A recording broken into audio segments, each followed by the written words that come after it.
అందరికీ praise lord. దేవుని వాక్యము బైబిల్ స్టడీ కొరకాయ దేవుని వాక్యము 1 కొరింథీయులకు రాసిన పత్రిక 10వ అధ్యాయం 11వ వచనంలో ఈ విధంగా 10వ అధ్యాయం 10వ వచనంలో ఈ విధంగా రాయబడింది. 11వ వచనంలో ఈ విధంగా రాయబడింది. ఈ సంగతులు దృష్టాంతంగా వారికి సంభవించినందున యుగాంతమందున్న మనకు బుద్ధి కలుగుటకై రాయబడి ఉన్నాను. ఎందుకు రాయబడింది? బైబిల్ గ్రంథం అంటే మనకు బుద్ధి కలుగుటకు, ఆనాడు ఇశ్రాయేలు ప్రజలకు బుద్ధి కలుగుటకై రాయబడింది. అనగా ఐగుప్తు దేశంలో ఉండే పరమ కానానుకు బయలుదేరినప్పుడు 6 లక్షల మంది ఎన్నో సంఘటనలు, ఎన్నో కష్టాలు వచ్చిన, నీళ్లు లేకుంటే నీళ్లు తాగు, మరి ఆహారం లేకుంటే ఆహారం, వారిని దేవునికి వ్యతిరేకం ఉండే అనేకులు చనిపోయినట్టుగా మనం చూడగలుగుతున్నాం.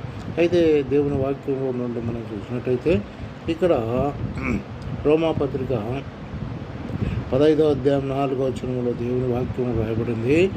మొట్టమొదటిగా మనకు బుద్ధి కలుగుటకై ఈ యొక్క గ్రంథము రాయబడింది. రెండవదిగా మనం చూసినట్టయితే ఈ వాక్యము అనుసరించి నడుచుకునవలను.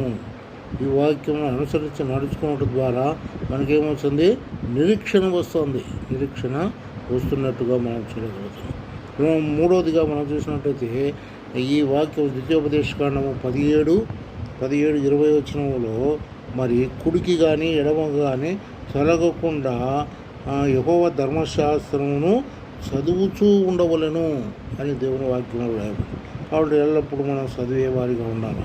హెబ్రీయులకు రాసిన పత్రికలో 4:12-16 వరకు మనం చూసినట్టయితే ఈ వాక్యము సజీవమైనది, బలమైనదిగా ఉంటున్నది. అందుకాబట్టి ఈ వాక్యమును మనం చదవాలి.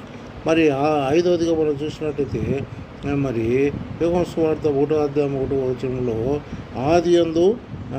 ఆదియందు వాక్యము ఉండెను, వాక్యము దేవుని యొద్దనున్న, ఆ వాక్యము దేవుడై ఉండెను అని దేవుని వాక్యం రాయబడింది. ఆరవదిగా మనం చూసినట్టయితే ద్వితీయోపదేశకాండం 29:29లో వాక్యమును అనుసరించి నడుచుకోవలేను. వాక్యాన్ని మనం అనుసరించి నడుచుకోవాలి. అందుకొరకు యాకోబు రాసిన పత్రిక 1వ అధ్యాయం 21వ వచనంలో రాయబడింది, వాక్యం మీరు వినువారు మాత్రమే కాక వాక్య ప్రకారము నడుచుకోవాలని మిమ్మల్ని కోరుతున్నాను అంటాడు. కాబట్టి ఇంకా దేవుని వాక్యంలో మనం చూసినట్టయితే ఈ వాక్యము చదవడం ద్వారా ఏం కలుగుతుందంట? జీవం కలుగును అని దేవుని వాక్యంలో రాయబడినట్టుగా మనం చూడగలుగుతున్నాం. కాబట్టి యోహాను సువార్తలో 21వ